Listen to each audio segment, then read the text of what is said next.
अस्सलाम वालेकुम वरहमतुल्लाहि वबरकातुह। याद रखें, ज़िंदगी बदलने के लिए सिर्फ एक फ़ैसला काफ़ी होता है।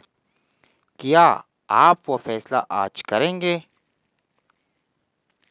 उम्मुल मोमिनीन हज़रत उम्मे सलमा रज़ी अल्लाह ताला अन्हा ने फरमाया कि रसूलुल्लाह सल्लल्लाहु अलैहि वसल्लम के ज़माने में औरत के बच्चे की पैदाइश के बाद 40 दिन तक बेटी रहती थी, यानी ना नमाज पढ़ती थी और ना रोज़ा रखती, और हम जाइयाँ दूर करने के लिए अपने चेहरों पर वर्स मिला करते थे, जो एक किस्म की घास थी।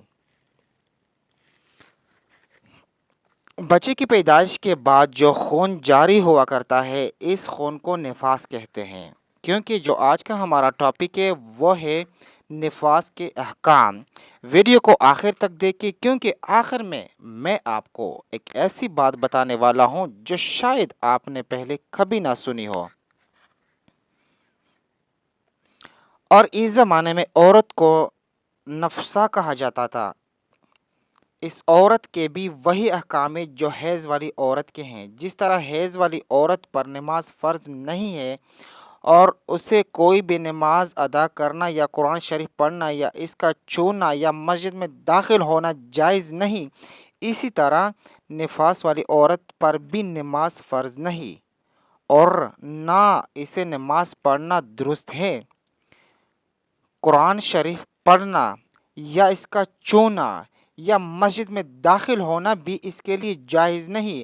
अलबत्ता कुरान शरीफ को गुलाफ के साथ छूना जायज़ है, मगर जिल्द पर जो चोली चढ़ी रहती है वो गुलाफ के हुक्म में नहीं।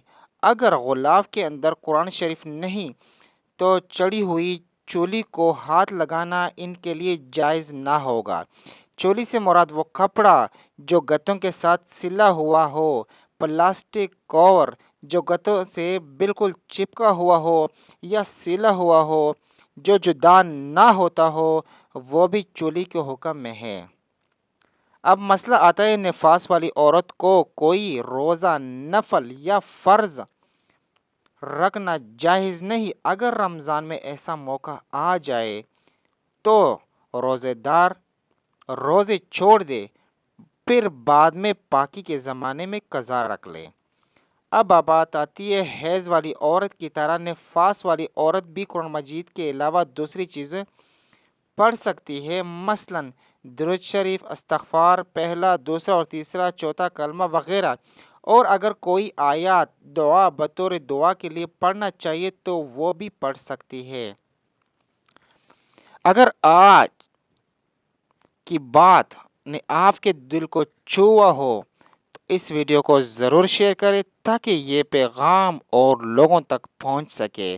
और अगर आप चाहते हैं कि ऐसी मज़ीद वीडियोस आप तक पहुंचती रहें तो चैनल को सब्सक्राइब करना ना भूलें।